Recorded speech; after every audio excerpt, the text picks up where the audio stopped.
Assalamualaikum warahmatullahi wabarakatuh. Di video ini kita akan membahas sekilas mengenai konsep dari momentum linear yang sebetulnya sudah dipelajari di kelas 10 semester 2 pada materi momentum dan impuls. Nah, di sini fokus pembahasannya hanya konsep momentum linear. Apa yang dimaksud dengan momentum linear? Perhatikan ilustrasinya. Fenomena pertama, terdapat dua buah bola. Yang pertama bola tenis yang masanya 0,2 kg dan yang kedua bola basket yang masanya 0,6 kg. Nah, kedua bola ini akan dijatuhkan pada ketinggian yang sama dan akan ditangkap oleh seseorang. Nah, ketika keduanya dijatuhkan, pasti mengalami percepatan gravitasi. Yang awalnya diam, maka kedua benda akan mengalami kecepatan yang sama. Nah, perhatikan ya, ketika kecepatannya sama, namun masanya berbeda, pertanyaannya, bola manakah yang akan lebih sulit untuk dihentikan atau lebih sulit untuk ditangkap oleh orang di bawah ini? Nah, jika kita lihat animasinya, ternyata bola basket lebih sulit untuk dihentikan daripada bola tenis. Ya, jadi kesimpulannya seperti itu. Bola basket lebih sukar atau lebih sulit dihentikan daripada bola tenis. Dari sini kita peroleh kesimpulan bahwa ukuran kesulitan menghentikan gerak benda berbanding lurus dengan massa benda. Semakin besar massa benda, maka semakin sulit benda itu untuk dihentikan.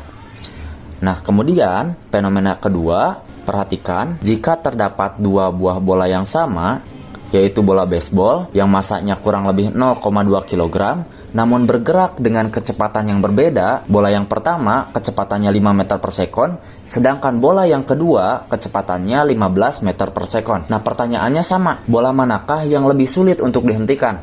Nah, jika kita lihat animasinya,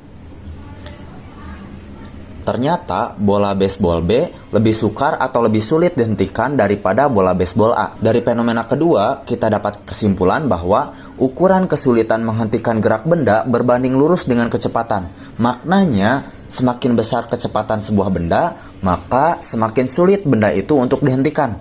Nah, dari sini kita peroleh dua buah kesimpulan. Yang pertama, ukuran kesulitan menghentikan gerak benda berbanding lurus dengan massa benda, atau semakin besar massa benda, maka semakin sulit benda itu untuk dihentikan. Yang kedua, ukuran kesulitan menghentikan gerak benda berbanding lurus dengan kecepatan bendanya, atau semakin besar kecepatan benda, maka semakin sulit benda itu untuk dihentikan gerakannya.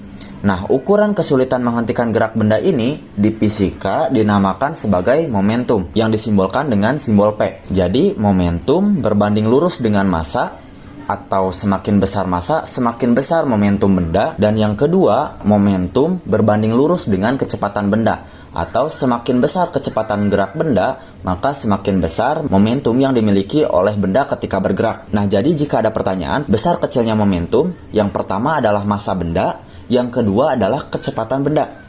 Nah, jadi ada dua faktor yang mempengaruhi momentum. Nah, dari sini, jika kedua faktor ini dikalikan, massa dengan kecepatan, maka kita peroleh persamaannya seperti ini. Jadi momentum sama dengan massa dikalikan kecepatan gerak benda. Jadi momentum itu adalah ukuran kesulitan menghentikan gerak translasi sebuah benda yang dapat kita tentukan dengan cara P sama dengan M dikali P. P itu momentum, M itu massa, dan P itu kecepatan gerak benda. Nah, sampai di sini konsep momentum yang akan kita gunakan di pembahasan materi selanjutnya. Terima kasih atas perhatiannya. Wassalamualaikum warahmatullahi wabarakatuh.